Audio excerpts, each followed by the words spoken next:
What's up, world? It's your boy DJ47.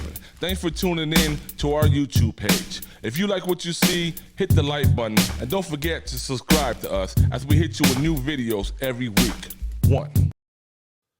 You're now listening to the sounds of KDPG Radio. Keep the party going.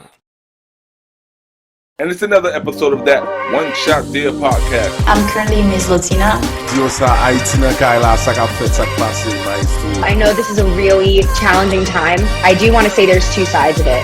Music don't lie. If it hits your heart and you start moving, why find it gets a good time? It has an impact in my life. The more you open up, the more you inspire people. Let's say you get trapped in a desert island, right?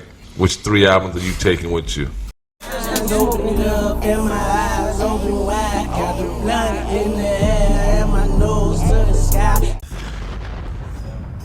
Ladies and gentlemen, once again, it's your boy DJ47 alongside C. Devin. It's another episode of the One Shot Deal podcast.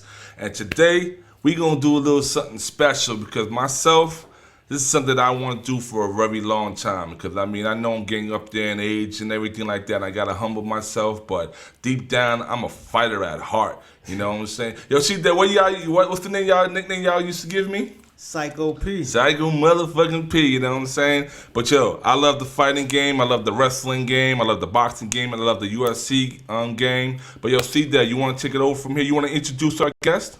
Coming to you live from a undisclosed gym. You know what I'm saying? We ain't gonna tell them where we at. Yeah. We have an up and coming boxer. Okay? Right now he's 7-0 with 5 knockouts. Yeah. My man Manny Sweet Dreams Correa. Yes, sir. Yes, sir. I said your name right? It's Correa. C-O-R. My bad. It's all good. Manny Sweet Dreams Correa. There you go. There you go. There you Manny, go. what's up, my nigga? What's good, bro? Chillin'. What's poppin', my dude? Yo. So, how did y'all even get this hooked up? Hooked up? Well, Yeah. I could say one thing is, man, I got a good friend by the name of Tony. He's straight in New York. He like P, on Shane, old school cat. He look like a boxer too, and he a trainer, right? Yeah, he a trainer. I'm pretty sure he boxed too before. Though. Yeah. You know what I'm saying? And he asked because one day he had hit me up, and that's when we were doing the other episode with Cobra, and he's like, "Yo, what's up these interviews you be doing?" I said, "Nah, man, I got this podcast. I be wanting to interviewing up and comers, everything, get the whole vibe and know their world." And he's like, "What about boxing?" I said, "I'm dying to get some boxing in." Especially from Miami. Yeah, you know what I'm saying? Then he's like, "Word, if you serious, I got a champion, he go hard," and he was just praising this guy. And I said, "Line it up." I said, "I don't know if he gonna want to do it, but line it up. If you want to do it, we there." And then he's like, and here we are. he contacted him. He was ready to go. So Manny, what's up, dog? How's it going, man?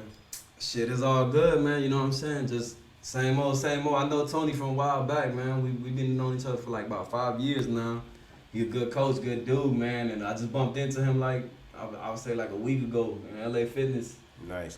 Let's get this clear right now. Yeah. You're a straight up boxer. Yeah. Hands. Ain't no UFC, no choke outs. I know how to choke somebody out and shit, I know a little bit of jiu-jitsu, I definitely did, a little bit of MMA. The gym where I started at it was mostly MMA anyway. So you started out as a MMA fighter? No, I was a boxer. It had half of the gym did boxing, half of the gym did MMA and shit. Alright, so technically when you came into this, you came in as a boxer. Yeah. Alright. Well, then that's the question to be asked. What do you, obviously you're boxing, maybe that's the answer, but do you prefer straight up throwing hands? Or Yeah. I don't like the hugging, man. The hugging? I don't like the hugging, like that. Especially with no dudes, you know what I'm saying? Yeah, I feel you. I always say, to be real, I'm all about throwing the hands as well because, exactly. A choke out, anyone can choke someone out and they knock the hell out, but throwing hands is a skill, in my opinion. Exactly. Agreed. Definitely, man. That's my point of view, 100%. You know what I mean? It's cool to see y'all wrestling and shit like that. I understand it's his own art, but it's nothing better than 2 dudes throwing hands. You know what I mean? That's the real. Before we get deep into it, you saw the Tyson and Roe joints? Yeah, definitely, man. I loved it. You know what I mean? Who do you think win that fight? I think Tyson won that fight, man. Yeah, everybody's saying he that. Looked good, man. He looked good. Did you saw the interview after? Yeah, that was funny as hell, man. He's like, I want to do this shit again. And then Roy Jones like dying and shit like that. He said, Roy Jones said the next day his whole body was killing him and all. Yo, he was eating them body shots. He was taking a lot. He said, Mike Tyson said he smoked a joint before that shit, man. Mike Tyson stays smoking. He said he smoked before the fight. Did you see it? Yeah, I watched it. You watched it? I don't know about y'all or where y'all were watching it at. Or was it just my television? But my shit was glitching like crazy. Or was it just me? I was streaming that shit legally, man. So crack streams. I'm gonna put you on. Was it good? It was lit, man. It was lit. That shit Tyson looked like Tyson went to the old Tyson. He shaved off the beard and everything. He was biting his gloves and shit. You seen him? What's that? You ain't seen him biting his gloves? He was biting the gloves. They got like a meme of him right now. Oh, yeah? He's trying to bite the ear again. He had that itch. He got that itch. He was hungry. He's been through some type of he learned how to work through it now. He bites the glove. Yeah. There you go. That's his strategy. Is that a common thing in boxing? The whole biting or no, that's just a Mike thing, man. Mike just so aggressive with it, man. You know, he said he want to eat people's kids before, man. I heard that. Your ear, that's a snack, you know. But you ain't never hear nobody else in the boxing. No, I never heard nobody do that. No. Amateur, no nothing. No, not like that. Not even trash talking you and shit. No, the worst I seen in amateurs was I seen some kid put on like a bunch of like what's that muscle or like Bengay type shit where he smells like so the other dude got it in his eyes, you know, and like he couldn't see and shit like that, and they disqualified him for that. I was gonna ask you is that a DQ right there? Yeah, off rip, you know what I mean? As soon as they smelled that. What is DQ? Disqualification. Okay. You know what era of boxing you grew up in? Oh man, hold on. Sorry to cut you off. They can't hear us though. Yeah, they can. Yeah, they can. I'm sure they can. Yeah, they can. Shit, I grew up watching Tyson fights, man. You know, I grew up 80s or 90s? 90s. You know, I'm a 91. I grew up. Oh, so you didn't see the early 80s? Nah, I didn't see him like 80s. Well, it was late. Yeah, it was late 80s. I seen him like in the Holyfield type era. You know what I mean? Yeah. He was late 90s and shit, 2000s.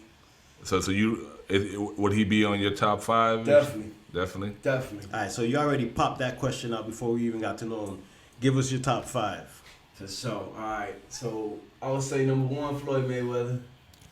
Number 2, Nicolino Loche. I'm gonna show y'all who that is. I know a little bit. You know who that is? Yeah. All right. He had the best Philly shell even before Mayweather did. Yeah. He's not even known like that. Yeah, but he's not even. Got back in the days. Yeah. Black and white. Well, we didn't say whatever. You said they're your top 5. Yeah, definitely. Tyson definitely probably 3. Ali, I would say is 4, man, just because of character, man. That was the greatest fight of all time. My bad. No problem. Yeah, man, just character. You know what I'm saying? Nobody else like Ali, and number 5 is me, man. Nice. There you go. Nice. There you go. See, this is the type of interview.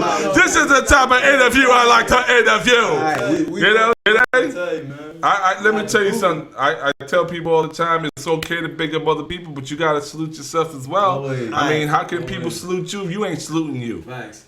This sport right here, man, where everybody want what you want and everybody coming for the same thing. If you don't have that type of mentality, you already lost to begin with. Yeah, you gotta have the ego, right? You already lost to begin with. Yeah. You know what I'm saying? You gotta back it up in the gym and when it's time fight night, but you know, if you don't start like that, if you don't feel like you the best, then you already lost, man. All right, let's give some people some bragging rights, because them names you gave, those are big names. A lot of people respect those names. Yeah. We're gonna go back to those names too. All right. But locally, because you've been on the local circuit for a minute, right? Yeah, 3 years. I've been pro now for 3 years, 4 years.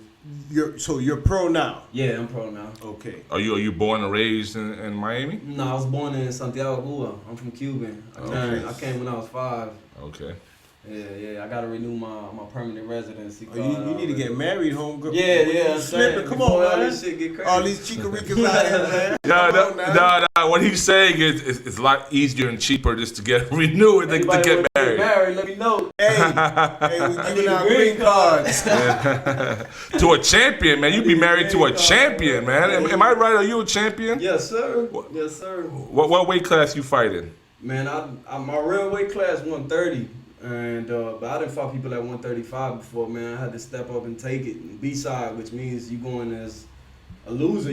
They think you're going to lose, you know what I mean? Yeah. So I had to give up the weight, but my real weight class 130. I walk around like 150. I shed about 20 pounds. I cut weight to make that weight class. The day of the fight, I'm back at like 145. rehydrated. You know what I mean? So it give me good power advantage. That's that lifestyle, boy. Yeah, man. So it goes into one of my next questions. Hold on. We skipping a lot of stuff. We already going into him shredding and all that. Take me through your amateur setting. All right. Well, my amateur setting, man. I went my first 12 fights, man. Straight knockouts, man. I was with. Where did you start training before you went amateur? I was just in the streets with it, man. Fighting in the streets, man, and I was just recording fights. You know what I'm saying? Like backyard fights? Yeah, fist fights, man. I've been in Prime, man. I'm back there. You were Kimbo and all that? Yeah, with Level, man. I would go back there with Level and shit. I went on 2-3 different occasions. People wouldn't get in there with me just because they see me pull up with him. You know, He was training at that time. At that time, he was training boxing with us in the same gym, Young Tiger Foundation, Theaters gym, and I guess they was just intimidated by that, you know. But I couldn't really get no fights there. But I did show up a couple times, man, and he brought me there because he would see me spar at the gym, and he was impressed with it. So you showed up to them backyard fights, Kimbo, Slice, Level, all Yeah. those people. You was there. Dada 5000, man, his backyard, right there in Prime. Dada. Dada 5000, man. And what year was that? This 08. Oh, 8? Okay. You know what I'm saying? 09 type shit. And you went out there ready to fight. Yeah. They didn't want to fight you basically because they seen the entourage you came with. Yeah, definitely, man. We could call Level, you know. Right, we might have to get him on the phone too now. Call Level up, man. But alright. So after that, that's another guy I'm trying to interview, man. Oh yeah, I'll make that happen for you, man. So you heard it first. And 11 minutes in the show, you heard it first. Yeah, I got you, man. I got you. I'm gonna do that for you. So you were doing the backyard, you running around, basically knucklehead shit. Yeah. Alright? No structure to it. Yeah. You were training in the gym for fun. I was how it worked out, man, is I was just doing it for fun, just fighting in the streets. I actually had a couple homeboys down here on Bird Road, Lil Chris, Big Chris, a couple other of my friends, and we was just, out there boxing and shit like that. And bro, I was just out there putting the hands on everybody, man. And my stepdad I happened to show him one of the videos one day, and he was like, man, just go do something with that. You know what I'm saying? He took me to the gym where the owner of that gym, Eric Castaños at Tigre, he's a 5-time world champion, and he was training Jermaine Taylor at that time. You know who Jermaine Taylor is, Of course, man. sir. Yeah, so he seen me, put me in there the first day to spar. And that's it, man. It was a wrap. I knew walking up them stairs, it was what I was meant to do. You know what I'm saying? As soon as I smelled that sweat, that gym smell. That shirt you wearing, that's their nickname, right? Yeah, that's Sweet my Dream? logo.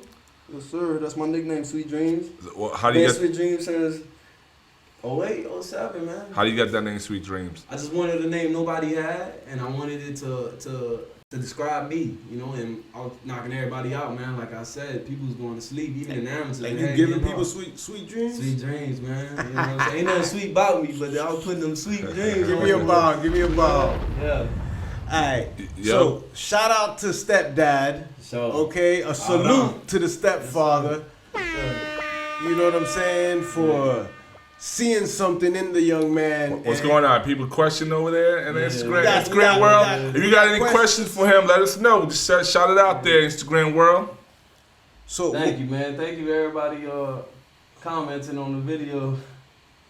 Don't let them see too much now. This is just a preview. We're going to be cutting y'all off soon now. We're going to cut them off soon. We ain't going to let them get all of it. One Shot Deal Podcast. Look us up. Your upbringing. Talk to us about your upbringing.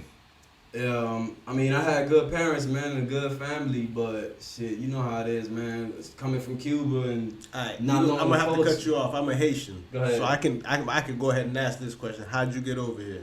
Man, we came over here because my family was already over here and they claimed us. You know what I mean? So y'all flew down. Yeah, we flew down. I don't got no saying, but came in the boat. I came in the boat. Nah, that's why that's so curvy. I'm Haitian, so I can ask that question. Other ethnicities can't, because Haitians and Cubans was the only ones, and I want to say is still the only ones flying up over here on the boat. Yeah. All right, so shout out to my people. Shout out to Cubans that do that.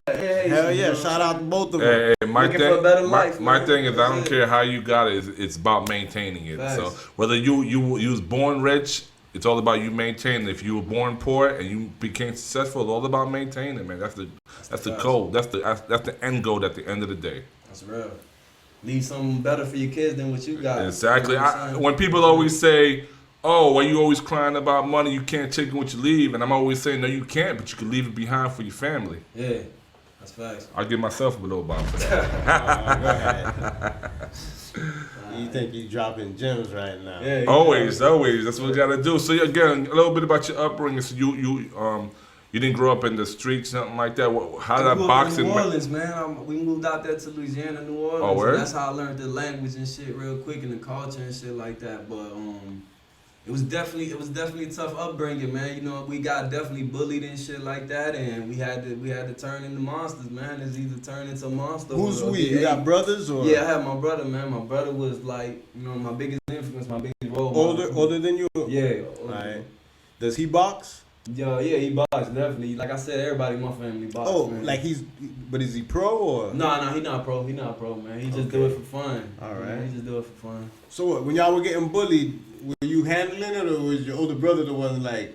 I mean, man, it got to a point where we both was handling it. You know what I Nice. mean? Because it was either do or die, man. It was do or die out there, man. We was literally in the projects out there, man. And Where in Louisiana? First, we lived in Metairie, Louisiana, outside of Canton.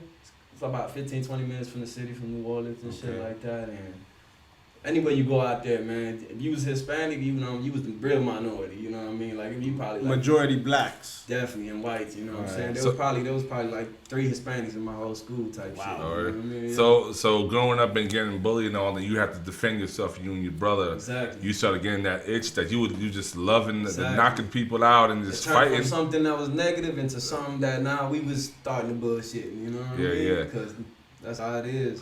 Because I always wondered, I mean, I know I could speak for myself, but I always wondered, like, what makes someone want to become a boxer? Like, wants to go ahead and throw hands and get hit in the face and all? Like, what do you have to have in order to become a boxer?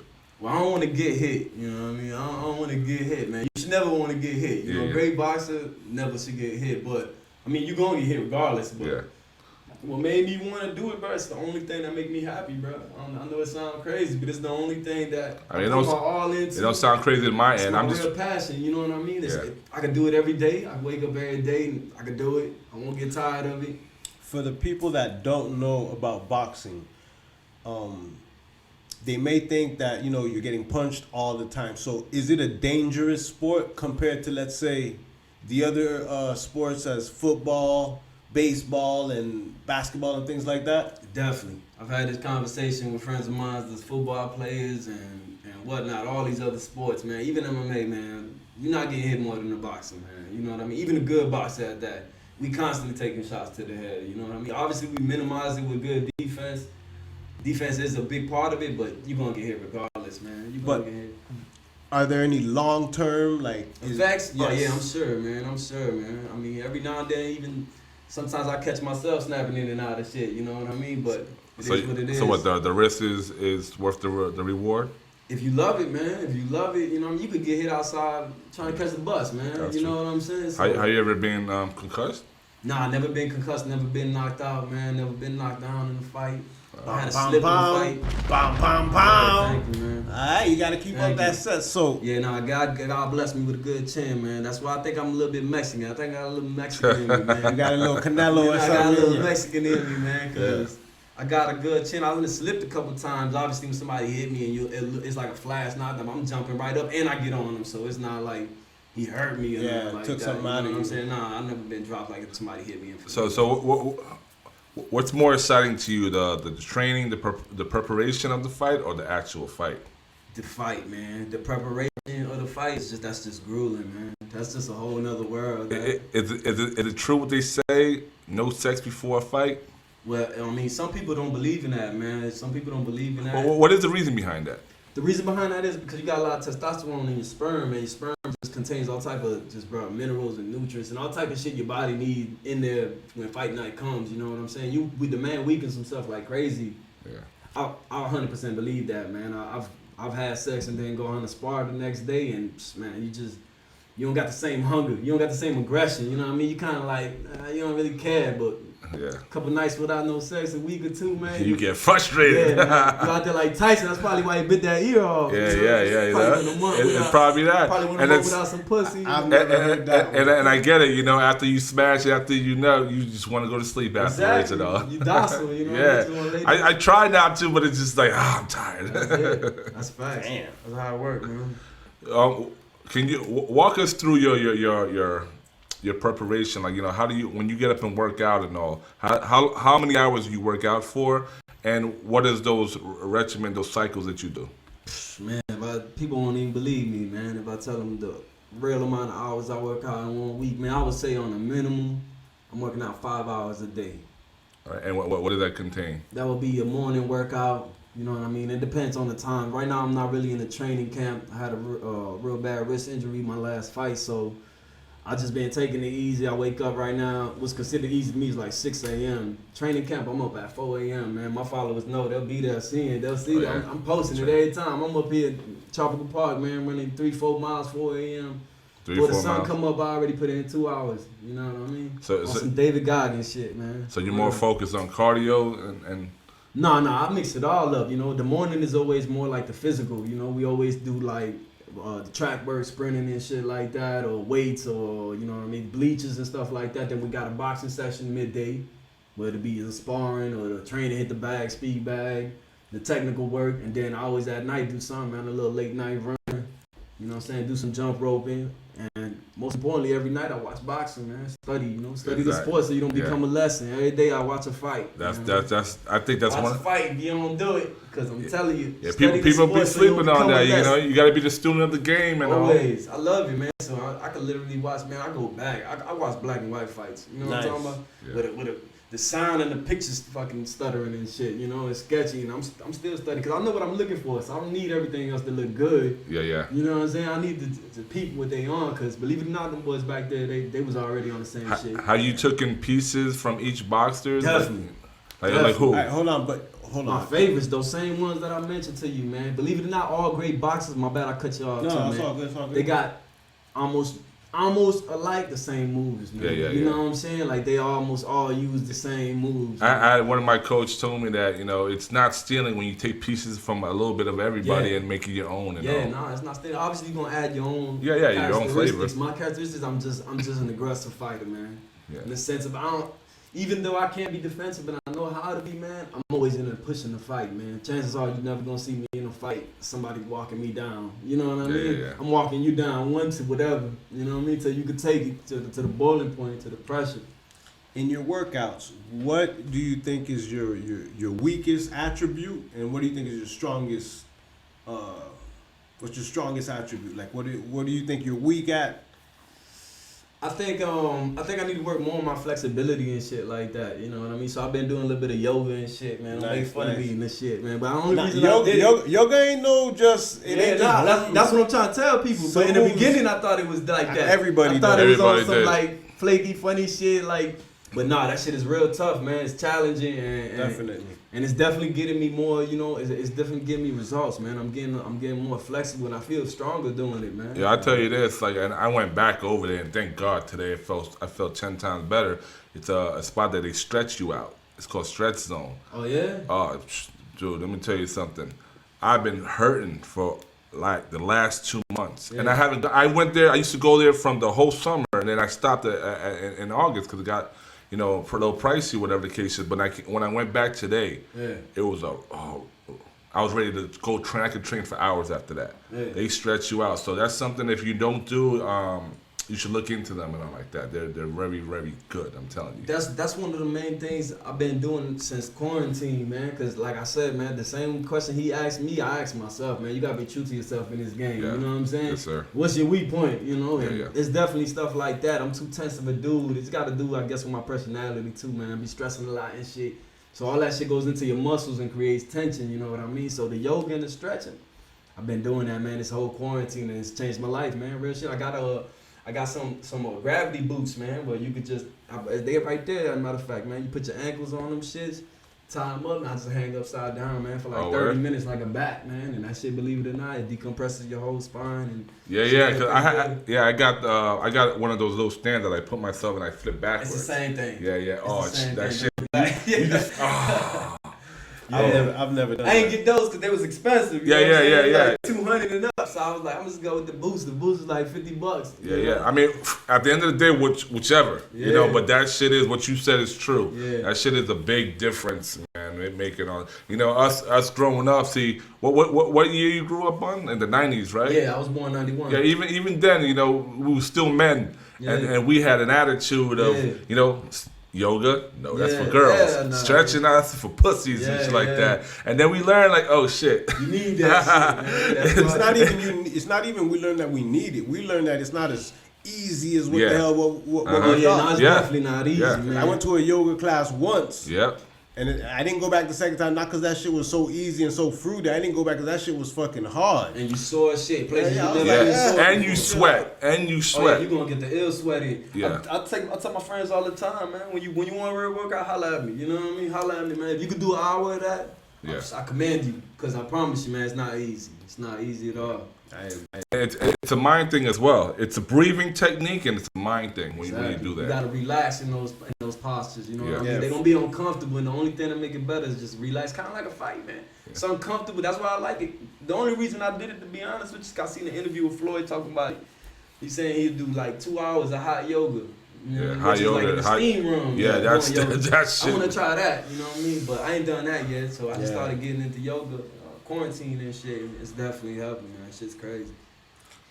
So I think from what you said, Floyd is your favorite boxer, correct? Floyd is definitely my favorite boxer, man. He's just the cleanest, man. You know what I'm saying? He mastered the skills. I definitely agree. People get mad. They be like, his fights are boring and all, but look, it's a technique that he does. If his fights are boring, it's because you're not a real boxing fan. Because if you see everything he's doing, he's defending and he attacking. You know what I'm saying? Like he don't rush nothing. But you don't think that he pick and choose his fights? But that's another story, you know what I mean? You know, the business aspect of boxing, especially now, man. Now there's worse boxers than him in the picture. At least he fought real champions, man. He still fought him. Maybe he didn't fight him at the right time. Okay. You know what I mean? He waited for Pacquiao to get knocked out by Marquez, but that's all.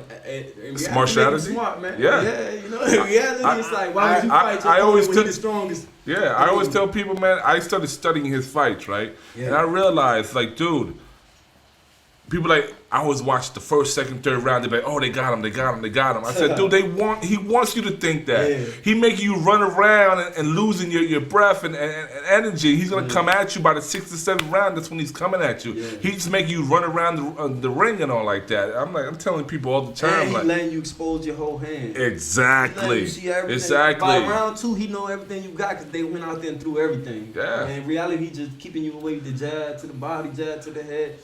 And that's it. He break it down, man. That's one dude who learn your style within 2 or 3 rounds, adjust, and it's over for you. Yeah, when he fought McGregor, I looked at people. I'm like, are you really thinking that McGregor is going to be? And now I understand McGregor was going on and fighting another boxer, and he trying to get in that field. But you going against a man, what was he, 50-0 at the time? The GOAT. You going against the GOAT, and you supposed to. And let me tell you what, he did good, man, compared to what I thought he was gonna do. You know what I mean? You think so? Man. I didn't think he did good. I think he controlled the first 2 or 3 rounds. Just but exactly, Mayweather allowed it, man. By the 3rd or 4th round, Mayweather was laughing. Yeah, it's true. He does that. He lets you stand on the carpet. Yeah. You know what I mean? He lets you get on the carpet. Then come on, Mayweather was laughing by the 5th or 6th, one of the round. I saw him. He just started laughing. Walking him down, just pecking him up. Yeah. They both knew who was gonna win and who was gonna lose. Yeah. Now my question. It's a win-win when you fight Floyd, though, man. That is guaranteed. The money wise. Yeah. But if you don't take that, man, listen, you just a bad family member because you're going to put your family on forever. Yeah, because you know, 60 mil? Yeah, because you know, if this was the octagon, of course McGregor would have took him. Yeah. You know what I'm saying? Yeah. First round, it wouldn't have lasted. That's the question I was going to ask. No, it wouldn't have lasted, man. Floyd knows that better than anybody. If not, he would have. I think they both know that. They both know that. And it wouldn't have been a bigger seller than the boxing match. Yeah, definitely. Because it would have been like a 1 round, he took him down, and that was it. Boxing, you got to go front round. And Mayweather is not knocking anyone out. You know what I'm saying? He's a great now fighter. Now they're 147. Yeah. But at my weight class at 130, bro, he had 20 straight knockouts, bro. I'm telling you, bro, if you ever got a chance, go on YouTube. I thought pull up Floyd Mayweather highlights. That's what the video's called. It's going to give you only the action. Only the action. It's not going to give you... This is the beginning of his career, right? It's going to give you all his fights in order. But only the action leading up to the knockout. So it's short compilations, quick. Bro, Floyd was a...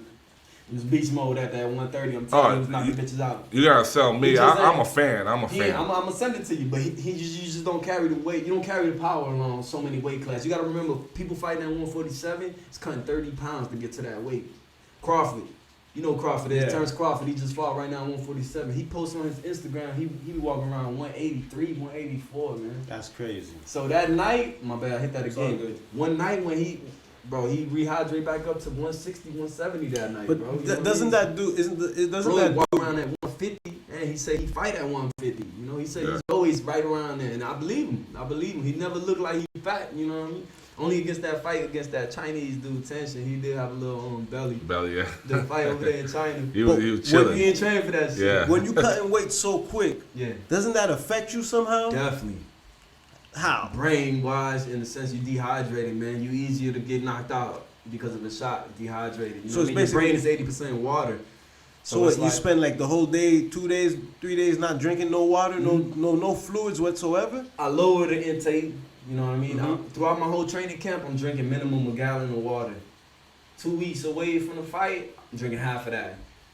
The week of the fight, dude, I mean, when I tell you, are we giving out less than half, but where I take off all my weight is really the night before the weigh-ins. You know what I mean? Sounds I'll take off 10 pounds, 8 pounds. That sounds crazy. Yeah, man, I'm talking about 30, 40 minutes, man. People that call me LA Fitness doing it, you know what I mean? And it's crazy. I put on a sauna suit, man, hit the jump rope for like 30 minutes, I'll lose like 5 pounds right there. You know, it sounds crazy to people, but yeah, it's just true. Your training team, like, who's that composed to? Man, I've had a lot of ups and downs. Unfortunately, with my trainer, man, the man that started me in this, Orlando Fleitas, and but I still love him to death, man. He like my dad, you know what I'm saying? I still love him to death, but I understand his position and why he do things. But I've had my other amateur coach has been along with me for the ride since forever, man. Angel Mendez, Boricua, you know what I mean? And so I got that Puerto Rican in me too, you know what I mean? I got the Puerto Rican and Tony, you know what I'm saying? I know him since back in the day. I don't know if you know, what's his other name that he's always with Tony too, the heavyweight boxer. Damn, I forgot his name right now. He fought James Toney. James Toney knocked him out. Oh, word? You don't know who he is? The dude Tony be hanging with? No. Damn, I forgot this dude. Whenever I see Tony by himself. Yeah. Or training somebody. Yeah. He's ready. He been trying to train me. He's like, man, come to. And I'm just like, yeah. And it's not that I don't want to with him. It's just I'm bullshitting. I need it every day. I get up. I said today's the day I'm going to the gym. Today's the day. I'll be bullshitting, but I'm gonna take him up on his offer one day. Oh, yeah, he go to the gym right there where I go at it. You probably see me there because I see him there every time. He I'm at USC. I like that. USC? Yeah, because we got the octagon. Yeah. Oh, okay. It's not 24/7 now because of COVID, but that's what I missed about it. Because I usually train around 12, 1 in the morning and like that. Like I try to train in the morning and then go back later on to do another training and like that. Facts. But the whole COVID is, I was gonna ask you that. How the COVID has affected the boxing world and your training? It's fucked me up, man. It's fucked me up. This whole year I only fought one time, and that's because I used the stimulus check. You know what I mean? Because a lot of people don't know this about boxing, man. But it's not sweet like people think it is, man.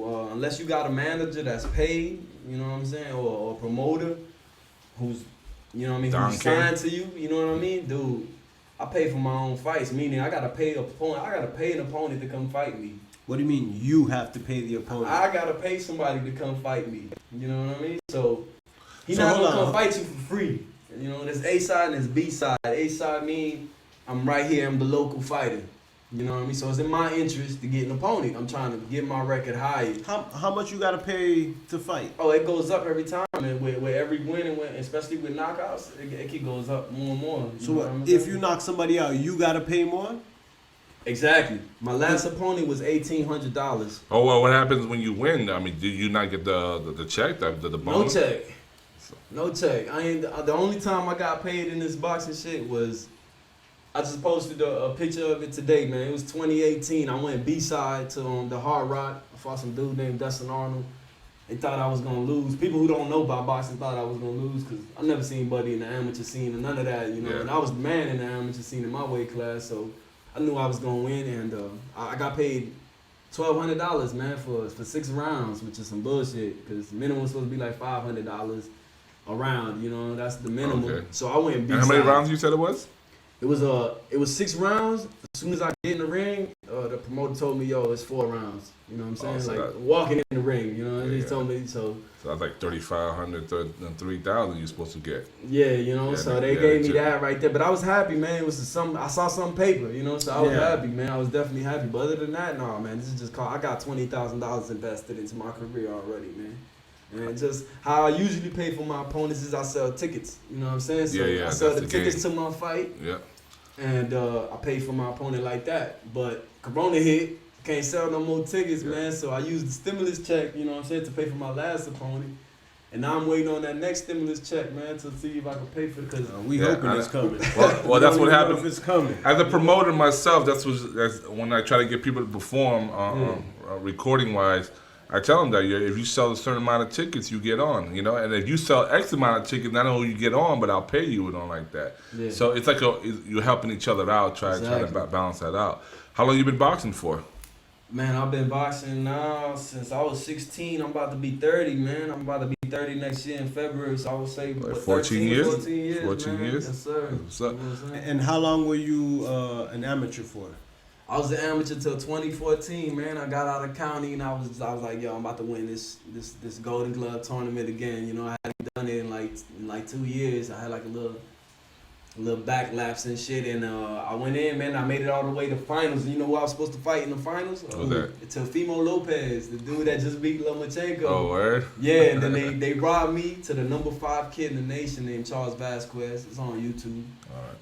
And he goes on to fight Teofimo. Teofimo beats him, and now Teofimo on top of the world, man. Shit crazy. He beat Lomachenko. Big ups to that kid, man, because he showed everybody anything possible. You know what I'm saying? Because I didn't think he was going to do it. You know what I mean? I'm going to be honest with you, bro. Loma's I forgot about Loma, but he up there too, man. That's one of the GOATs, man. Lomachenko definitely one of the greatest fighters of this time, man, in my opinion.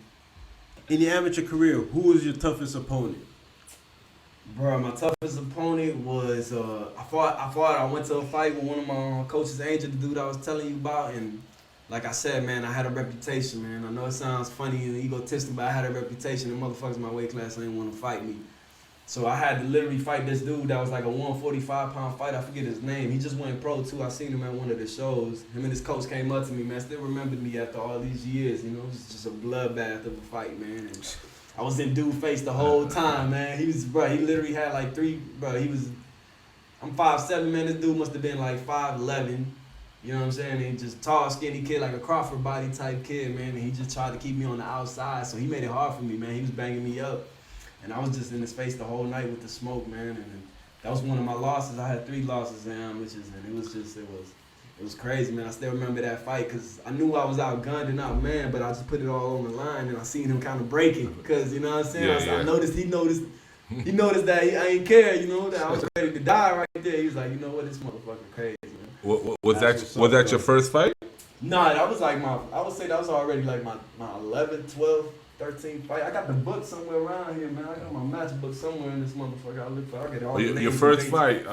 Can you walk us through your first fight? How you felt? You know how man, it goes down. It's on YouTube. You gotta pull that up. I mean, I can pull it up, but I want to know what was going through your head when they said you about to get in the ring. I ain't even gonna lie to y'all. I just put up a post today talking about that. It takes years to master concentration. You seen the fight with Nate Robinson?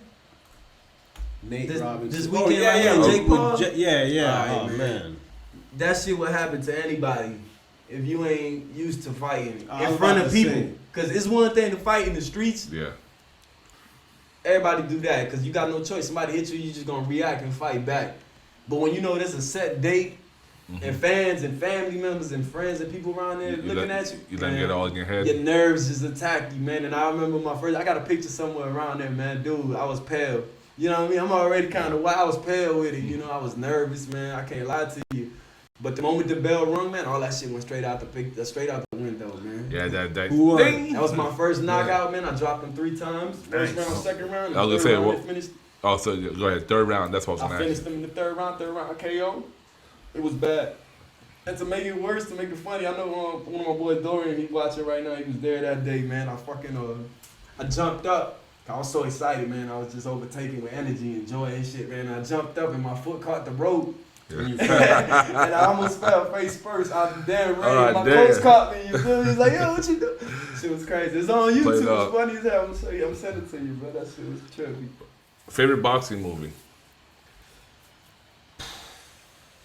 I would say Ali, man.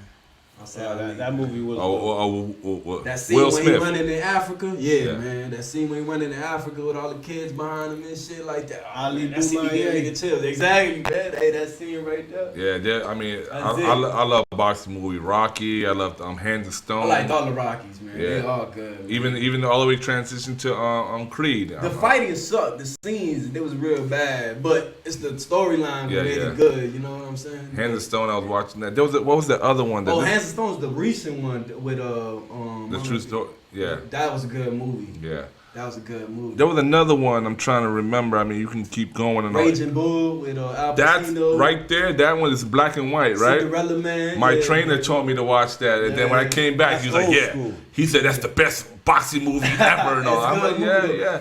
But there was the other one. I'm trying to remember the other name that had that little pretty boy actor in the movie. It was a good his. The fighter. The fighter, that's a good one too. No, his wife died in the movie. You know, he had to watch his kid, and then the kid. Oh, that's a good one too. I think it's like Jake Gyllenhaal in that. Yeah. That one. He went. Southpaw. Yeah.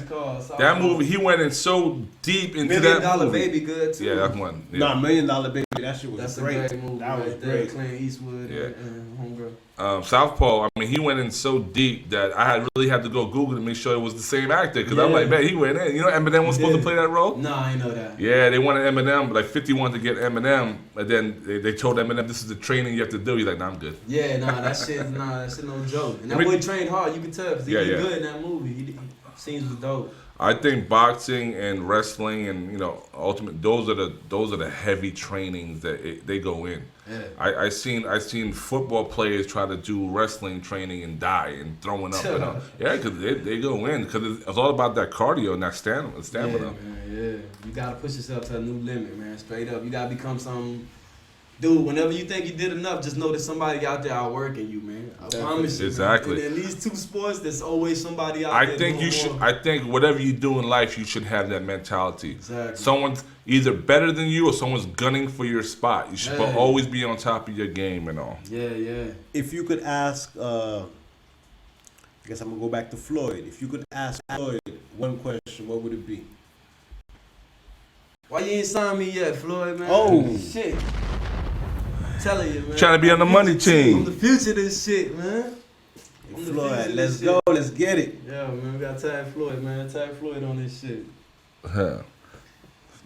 But he signed actually one of my boys, man, that I'm real close to. Y'all boys heard of Rollies? No. Nah, you heard of Rollies? He's Cuban too, from Santiago, man. He from where I'm from and shit like that. He out there in Las Vegas. He got famous because he beat Ryan Garcia ass in a sparring video on YouTube. Oh yeah, what year was that? That's probably 3 years ago. And that's it, man. He on now. He just won his first belt. What would you consider one of your favorite fights and fighters? Like who do you like to get in the ring with? You have a favorite fighter? To get in the ring with? No, do you have a favorite fighter that you got in the ring with?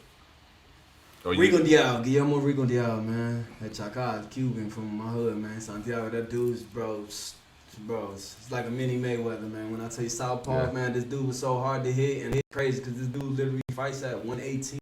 Oh, where? 122, I'm sorry. Oh, okay. And at that time, I was already a 132 pound amateur, so outside of a fight, I would be walking around like at 140, so I was sparring him easily 140.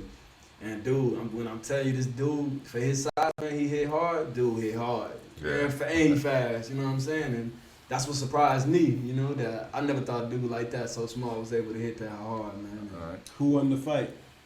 Who won the what? Did you fight him? Nah, it was a sparring. He was pro already. I was an amateur. They used to pay me like $250 for like 3 rounds with him. Oh, so you seen some boxing money? Oh yeah. No, but this is before pros. You know what I mean? Okay. And I'm getting paid to spar guys. Yeah. So in reality, you just a heavy bag to them when they do that. You know what I mean? You gotta realize he a pro already. So now I know it because I am. You know what I'm saying? It's like me sparring an amateur now, man. It's just like. I don't even see no point of it. The amateur gotta be really good, you know what I'm saying? Yeah, you gotta be, because if not, it's like you just beating on them. You know what I'm saying? That's just beating on them. Y'all better stop beating on them youngins out there. You you threw the question out there, so that let's get an answer from that. Who would you like to fight? Well, right now, man, I like to fight Jake Paul, man, because damn, he did Nate Robinson dirty. Man. Hold on. I don't like that, man. But the size difference between you and Jake Paul I'll whoop his ass, man. Wow. Trust me, man. I've been knocking out motherfuckers like that my whole life, man. How much Jake Paul It takes weigh? 7 pounds of pressure to break a nose, man. Yeah, I heard as soon that. as your I heard nose that. go, everything else go. Yeah, because you're having trouble breathing. Everything else go. Yeah. And the pain is unbearable, man. I got my nose broke before, man. When I tell you, you can't do this. You can't tap your shit. You know what I'm saying? You're going to send shockwaves down your face, man. Yeah. This is unbearable. How many times have you broken your nose? One time against Rigondeaux, he broke it in the sparring. You know what I'm saying? With an uppercut. Damn. You know, he was just a veteran. I hit him with a right hand to the body. He landed. Boom. I seen it kind of hurt him, and I went to repeat it. Just stepped back on me. He's a southpaw, and he just threw the uppercut. Boom. Damn. Yeah, man. I'm telling you, my shit was, bro. I couldn't spar or I couldn't do this for 3 months, man. I swear to God, I would do this. My eyes would hurt. I'd get migraines. I was just Oh man, just by touching it. just by doing this right here, man. Damn. Just like that, man. For 3 months? 3 months, man. Wow. I ain't go to hospitals, nothing like that, because I don't have hospitals, but I got a deviated septum, you know what I mean? That's what they told me, but I ain't want to get surgery for it or none of that shit like that. I just broke my wrist my last fight, I'm pretty sure, man, and I ain't get surgery for that either. Oh man, you gotta go get that checked. Nah, it's good. Nah, I just sparred today for the first time in like 3 months, man. I did great, man. I ain't feel no pain, no nothing. Nice. The only time I feel a bit of pain is like doing push-ups, you know what I'm saying? I still got a little, but other than that, man, I'm Gucci, man. So when you broke your nose, how long ago was that? I was an amateur, man. I would say 2008, 2009, 2010. When did you become pro? 2017. 2017. They didn't want to let me in the game, man. The way this pro shit work is like, you just can't turn pro. Yeah, what do you need? You need What a steps? manager or a promoter that's gonna put you on their show. You know? But it's not. It's It's not. connections. It's not your record. It's not an amount of It's not your fights. record. It's really if they like you, man. This boxing shit so funny, man. I'm telling y'all, dude. This shit. I mean, it sounds like the music industry. Yeah, It's but can exactly. Listen, my cousin is an up and coming rapper, man. Yeah.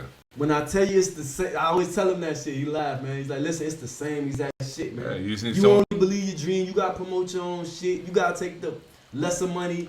You gotta do all that shit, man. Yes, sir. That's it. And you gotta have the connections. Because if you don't got the connections, it helps. Only so much you can do, man. Can you skip being amateur and go straight pro if you got the connections? Nah, here in Florida, they got a law. You gotta get at least 3 amateur fights. Okay, so then there is a record. Every state is different, but here in Florida, you gotta have 3 fights. A boxing license, you know, what does that contain? Like, how long does it last? Like, how many times you got to renew it? Every year. And how do you get disqualified from a boxing license, or can it be taken away from you? Exactly, doing something like getting arrested or some shit, or get involved in a street fight or something like that, and they catch you. You know. Oh man.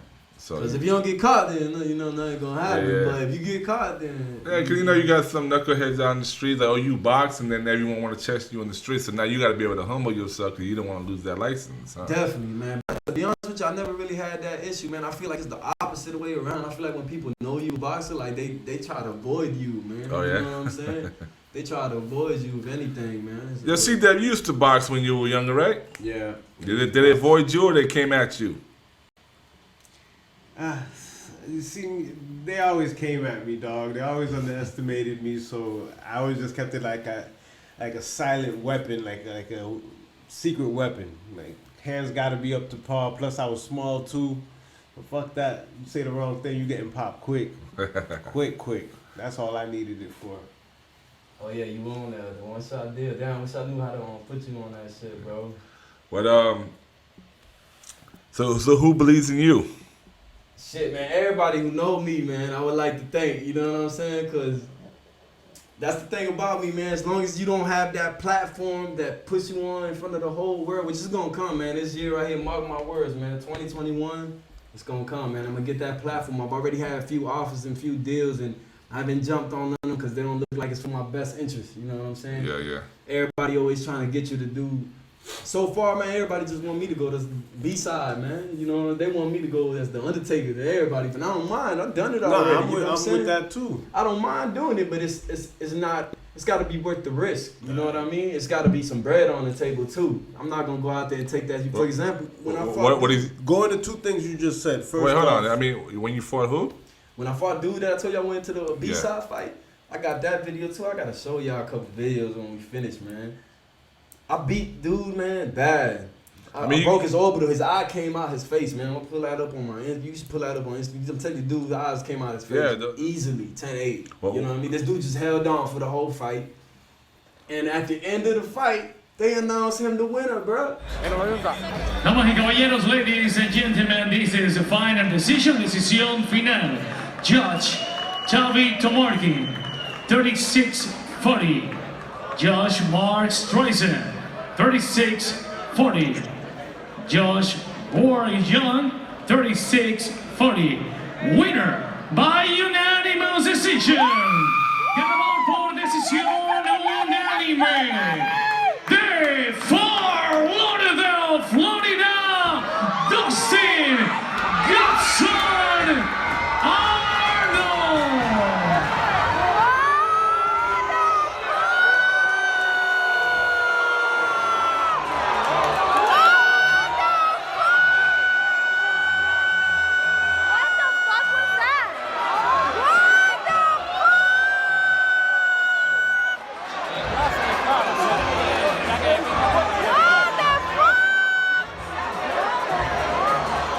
Correction! Decision from Miami, Florida is Manny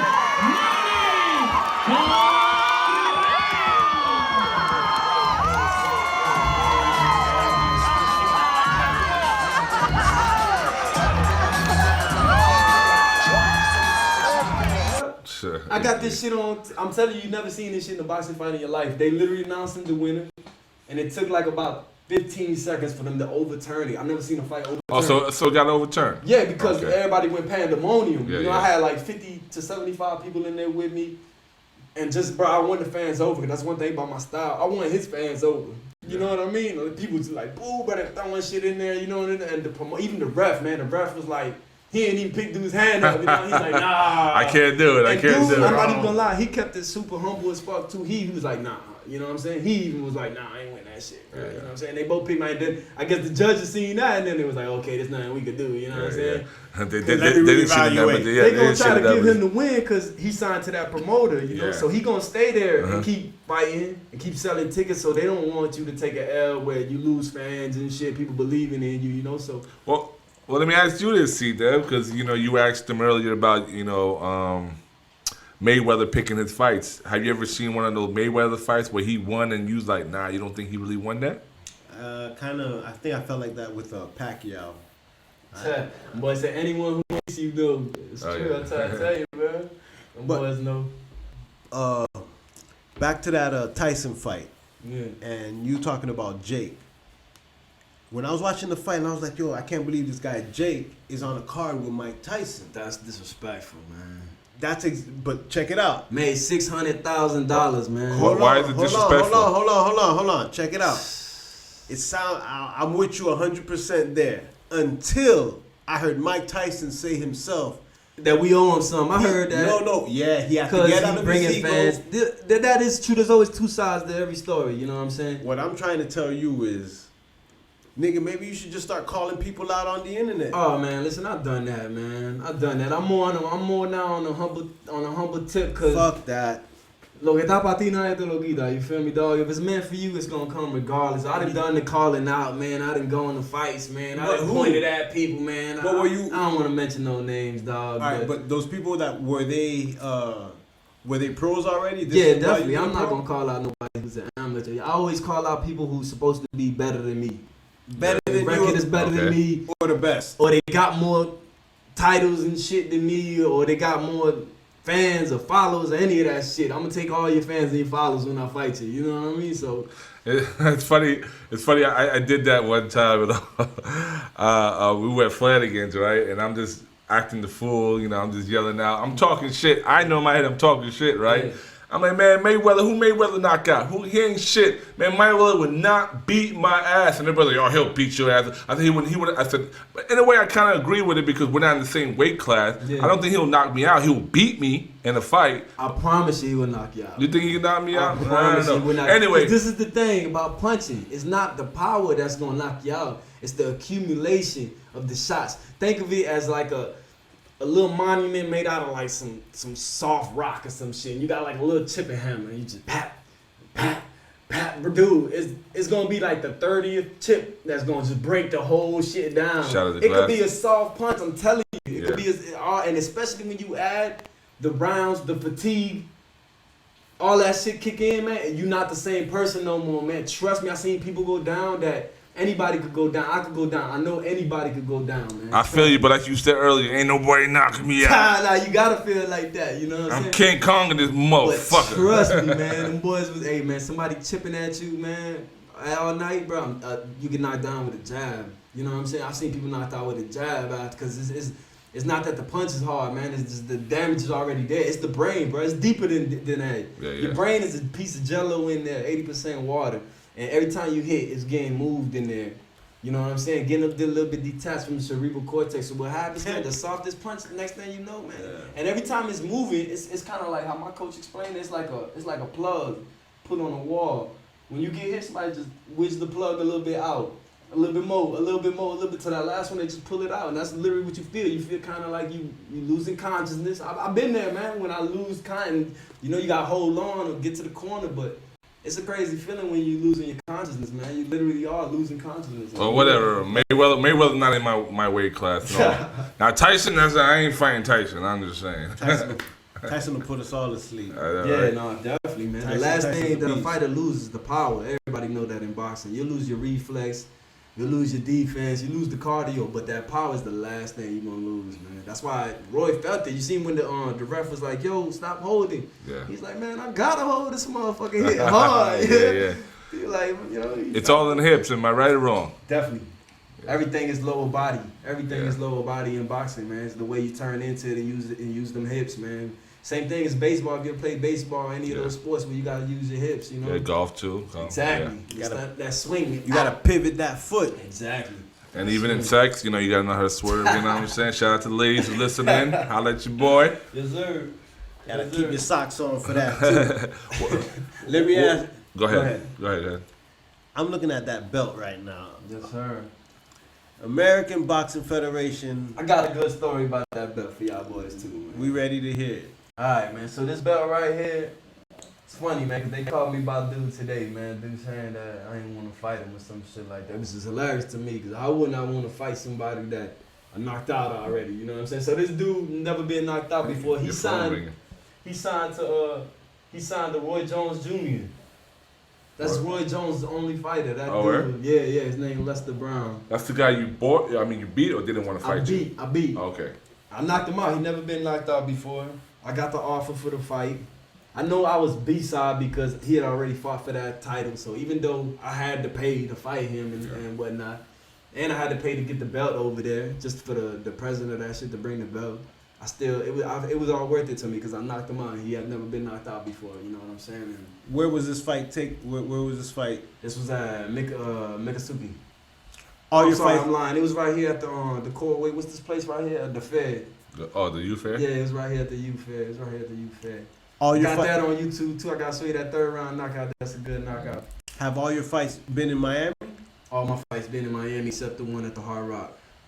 Okay. At the Hard Rock Casino. Broward. Well, I went B-side. Yeah, that one right there. What is your record right now? 7-0, 5 knockouts.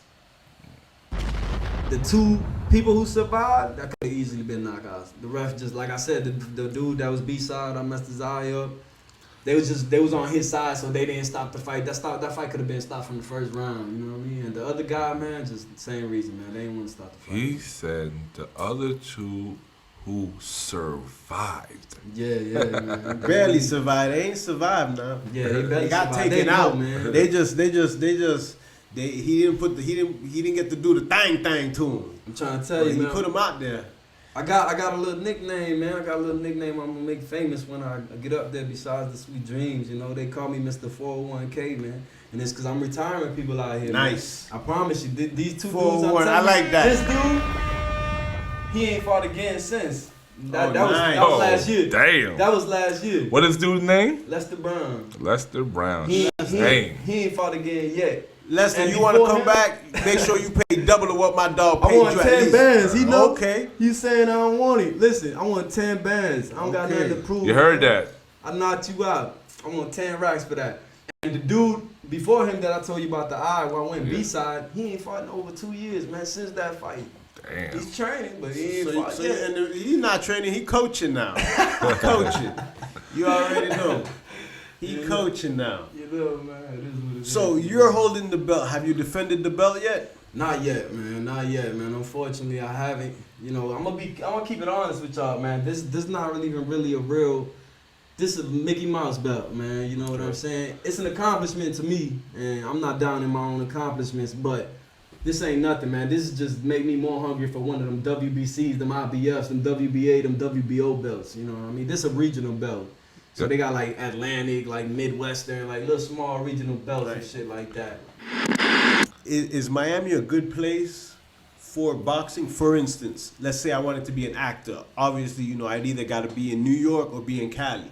It's getting there, man. It's getting there. You know, just last year on MNR Promotions, one of the companies that I'm working with, they really done helped me. You know, shout out to them. They helped me out a lot, you know. And, they threw, I think, like 7 shows. And this year, I think they got like 4 or 5 shows even through Corona, you know. So it's definitely getting better, man. When a couple years ago, it would only be like 1, 2, 3 shows a year. Now we getting up there, man. So where's the place to go for boxing?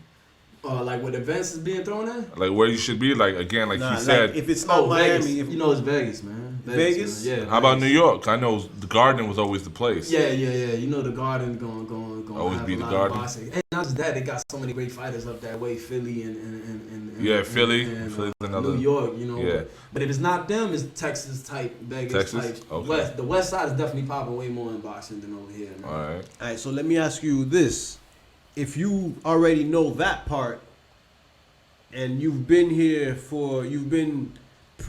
pro for about 3 years now, correct? 4 years almost. 4 years. So 2016? Yeah. All right.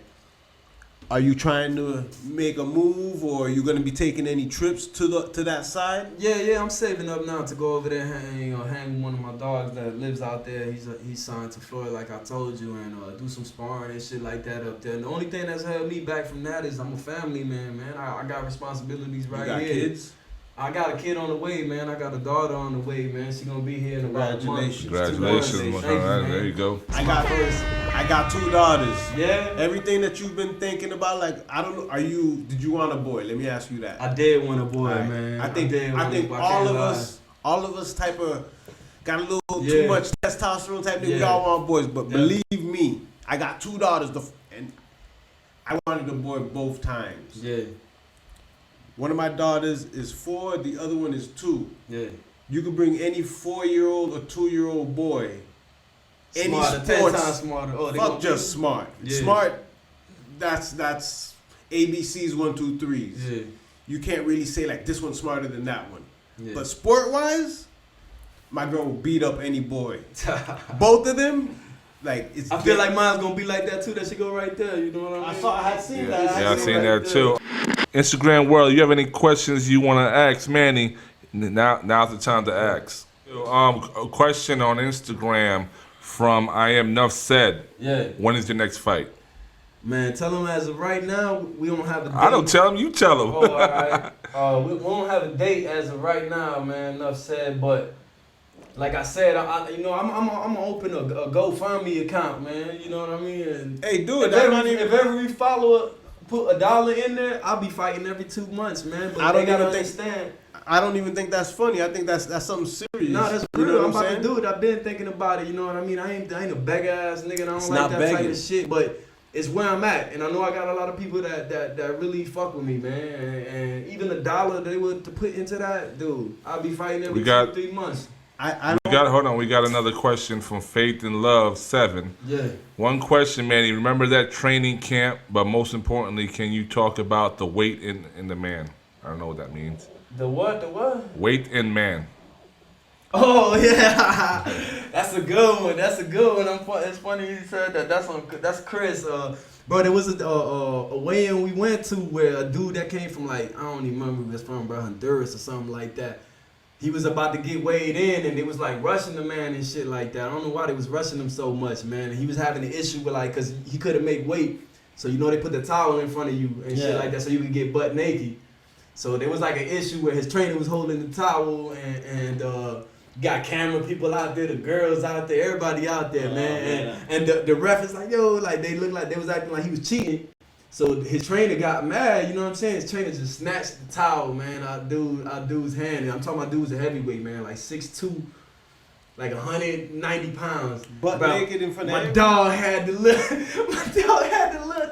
little ding-a-ling. Honduras. Hey, man, that was bad, though. That was bad, man, because I'm telling you, bro, everybody just laughed. I just seen his spirit break, man, as a man, you feel me? He got knocked out, too. Of course he got knocked out. But I seen the man whole spirit break, man, and he's just so fucking pissed, man. I was like, damn, his own trainer. And he was like, but why the trainer did that?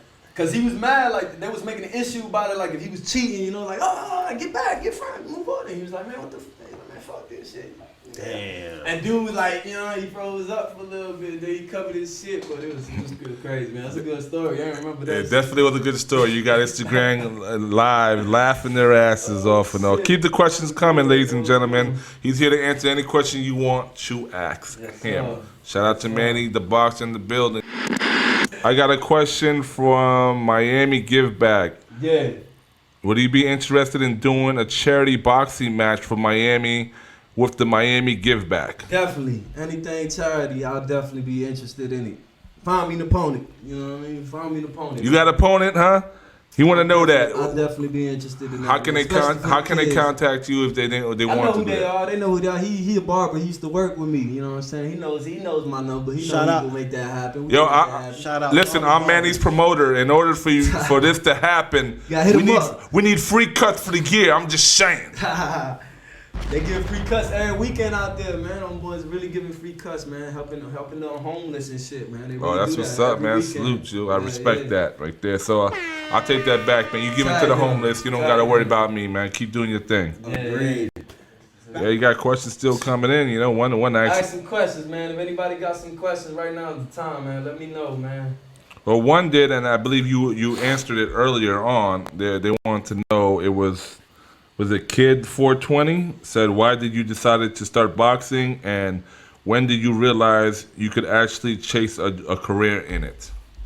I decided to start boxing, man, the first time I walked into a gym, man. I promise you, I shit you not, man. It was like something from the movies, man. It was upstairs, and it's one of the most realest gyms. Like, it's not like these gyms out here that's like pretty or none of that. Everybody's in there is just grinding. You know what I'm saying? Killers, man. I met everyone that's anybody. Jorge Masvidal started there.